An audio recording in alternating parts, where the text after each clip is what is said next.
प्रति समर्पण होता है, जल से अलग कर देने पर मछली अपने प्राण त्याग देती है, वैसे ही भक्त का समर्पण अपने भगवान के प्रति होना चाहिए।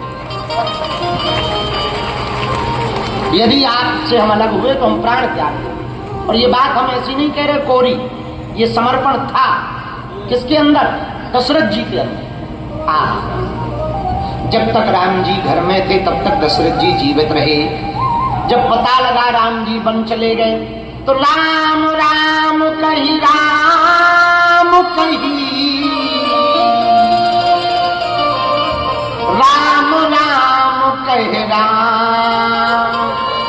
6 बार राम राम कहा और फिर पूछा क्या राम लौट आए? सुमंत्र ने कहा नहीं। सीता? नहीं। बहू भी नहीं आई? नहीं। इसका मतलब राम चले गए? हाँ। कहां? वन चले गए। अब कब आएंगे? 14 वर्ष बाद आएंगे। दशरथ जी ने कहा 14 साल बाद? अरे किसी ने कहा पागल हो, आपको चौथेपन में पुत्र की प्राप्ति हुई, इतने दिनों तक आप राम जी का इंतजार करते रहे, आप क्यों नहीं कर सकते? दशरथ जी ने कहा वो इंतजार याद का था, अब तो नजदीक होकर चले गए, मिलकर चले गए, अब नहीं रहा जाएगा। और दशरथ जी ने राम राम कही, राम कही, राम राम कही, राम तनु परिहर रघुबर बिरह राव गयो सु। दशरथ जी राम जी को न देखकर अपने प्राणों को त्याग देते। मेरे प्रिय जनों, मेरे प्रिय श्रोताओं, भक्ति ऐसी होनी चाहिए। राम थोड़ा दूर क्या हुए, प्राण ही त्याग दिए। समर्पण कैसा होना चाहिए? शर्मा जी तुमने पूछा, कभी मछली को देखना, मछली जल से अलग होती है, प्राण त्याग देती है। हमें पता नहीं, पर कल हमने एक मछली खाने वाले को बुलाया, हाँ, इसी उत्तर को पाने के लिए। सुबह ही हमने उनको पूछा तुम मछली खाते हो? तो बोले पहले खाते थे, अब बंद कर दी जब से आपसे जुड़े। तो हमने कहा बताओ मछली को मारते कैसे हो, कैसे खाते हो, क्या होता है? उसने बड़ा अजीब और गरीब जवाब दिया। बोले गुरुजी अब बताना नहीं चाहिए। हमने नहीं बताओ। बोले गुरुजी मछली को मारना नहीं पड़ता, जल से अलग कर देने पे ही वो मर जाए। अब बोले फिर क्या करें? हमने कहा फिर क्या करते हो? बोले साफ आप करते हो, कोई कांटा वाटा होता है? बोले तो बोले कांटा निकाल दिया, साफ कर दिया और बनाते हैं। और बोले खा जाते हैं। गर्मी लगी रही है। हम कहा फिर क्या होता है? उन्होंने स्वादवाद की चर्चा की, वो तो हमें अच्छी नहीं लगी, पर एक बात जो हमें अच्छी लगी वो कहना चाहिए। मछली खाने वाला व्यक्ति बता रहा था कि खाने के बाद प्यास बहुत लगती, उसका कहना है। उनका क्यों? बोले पता नहीं ऐसा गुण है मछली में कि खाने के बाद प्यास बहुत लगती। तब हमें एक बात याद आई। उनका बताओ मछली मरने के बाद, खप जाने के बाद भी अपने प्रेमी को नहीं छोड़ती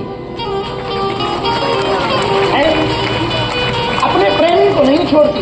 आपने पूछा कि भक्ति के प्रति समर्पण, ऐसा समर्पण होना चाहिए भगवान के प्रति कि मर जाए और परमात्मा के प्रति समर्पण।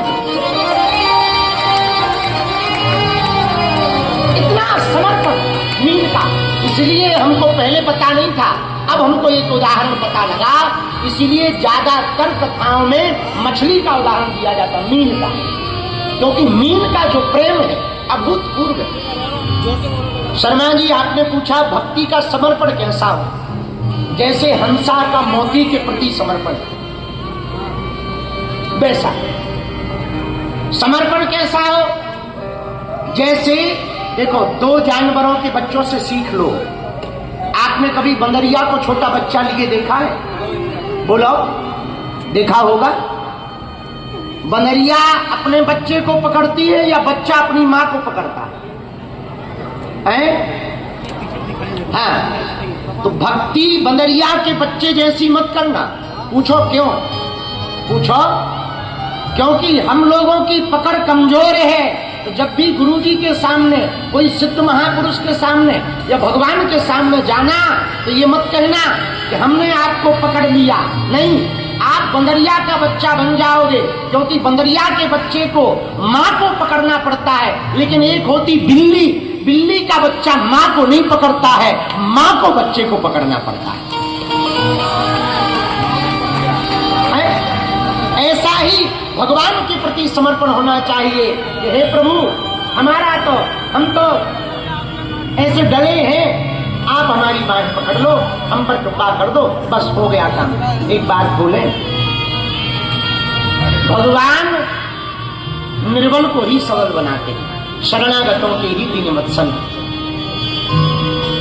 तो भगवान की भक्ति या परंपरा की भक्ति आप कर रहे हो, तो ऐसा बनकर के करो कि हम कुछ नहीं जानते। हमारे एक संत जी कहते थे हमसे, नहीं विद्या नहीं बाहुबल, नहीं खर्चन को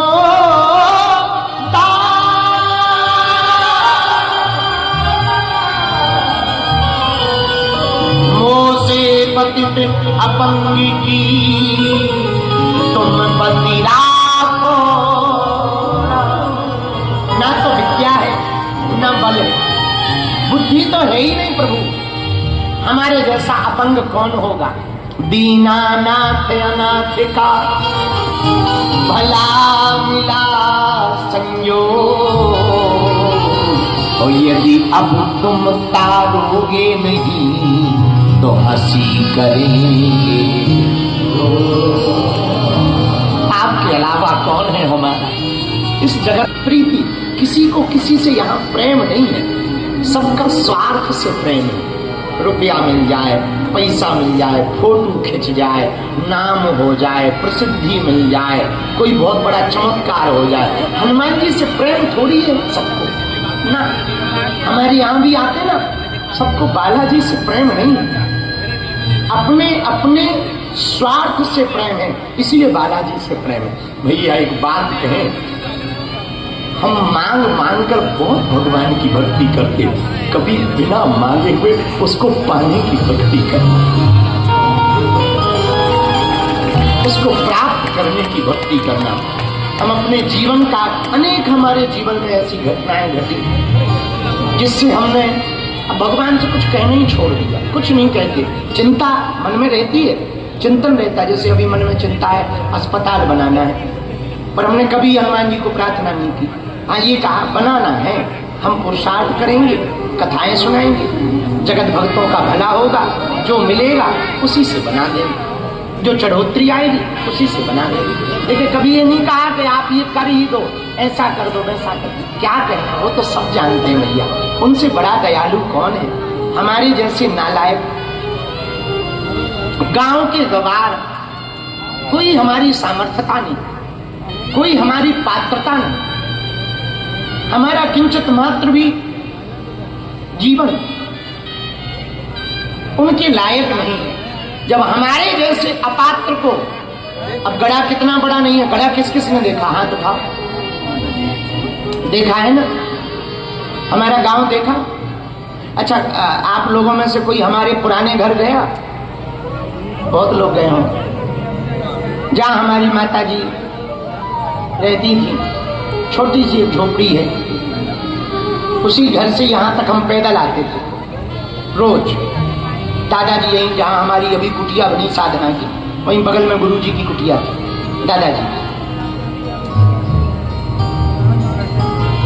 रोज मिठाई के चक्कर में आते थे, टॉफी के चक्कर में।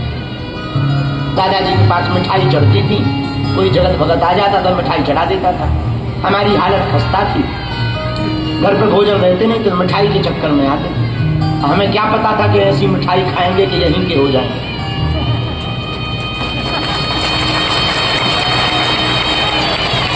पिताजी कुछ करते ही नहीं थे, गांव की हालत ठीक ही थी। रोज रोज गांव में हम मांगने जाते थे आटा, तो किसी के यहाँ आटा मिलता था, किसी के यहाँ चावल मिलते थे, कोई हमें आलू देता था, किसी के यहाँ दाल मिल जाती थी। अच्छा रोज रोज गांव वाले दें कहां तक, उनकी भी मजबूरी है बेचारों की।